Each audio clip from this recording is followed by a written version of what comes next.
Finding common factors in products is a helpful way to simplify the numbers you're using in fractions before you multiply so that you're not multiplying with crazy big numbers and that you don't have to then find the LCD after, not the LCD, I'm sorry, the GCF to then simplify after you find the answer, after you find the product. So let's first take a look at this fraction, this problem.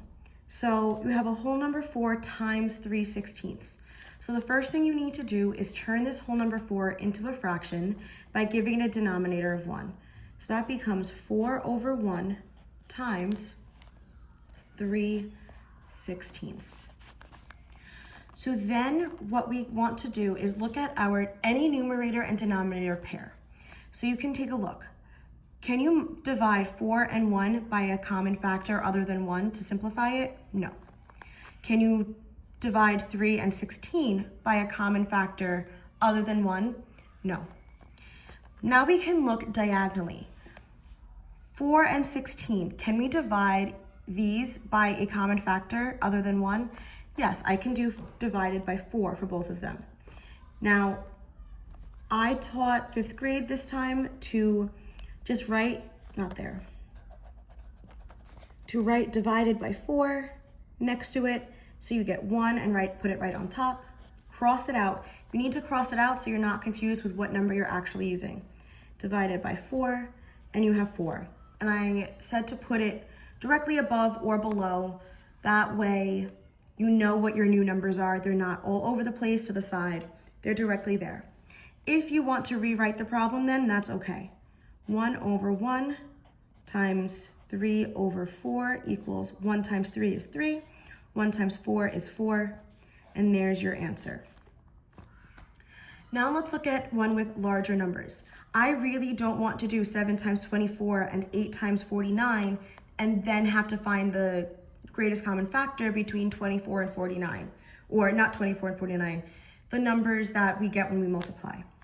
So what we're going to do is see if we can simplify first. If the factors have common factors within it.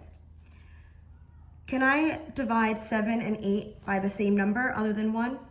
No. Can I divide 24 and 49 by the same number other than 1? No. So now let's look diagonally. 7 and 49. I can divide both of those by 7.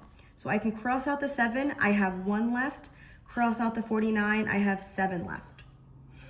It is helpful, especially in the beginning, to put what you're dividing by, but that's not necessary forever.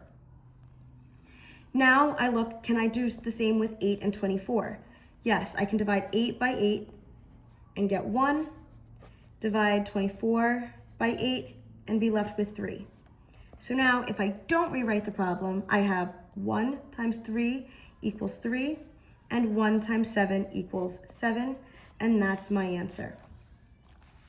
Now if we have 3 fractions, let's say we have 3/4 times 8/12 times, oh, let's not do 8/12, let's do 8/15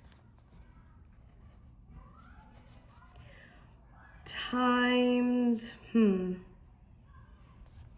25 over 39. That might not work out. It's okay. It'll work out. Let's see. But it might not do exactly what I want. Can I simplify any of these 3 fractions as they are? No. So let's look at the numerators and denominator pairs. So I have, what can I divide 3 and 15 by? I can divide both of those by 3. So 3 divided by 3 is 1. 15 divided by 3 is 5. I can divide 8 and 4 by 4. 4 divided by 4, 8 divided by 4. I get 1. 8 divided by 4 is 2. Now let's take a look. My original plan was to have this 3 there, but that's okay. But now I can look, and I have 5 and 25. I can divide this one again. 5 goes into 5 once, 5 goes into 25, 5 times.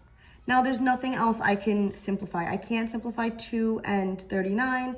I can't simplify 5 and 29. I can't do any other matches. It has to be between a numerator and a denominator. You can't simplify straight across. But now I multiply straight across. 1 times 2 times 5 is 10. 1 times 1 times 39 is 39.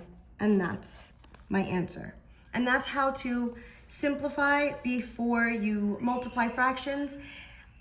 This 5th grade book calls it common factors in products. A lot of other times you'll hear it as cross simplify, which is very different from cross multiplying. So this is cross simplifying. Cross simplifying made easy.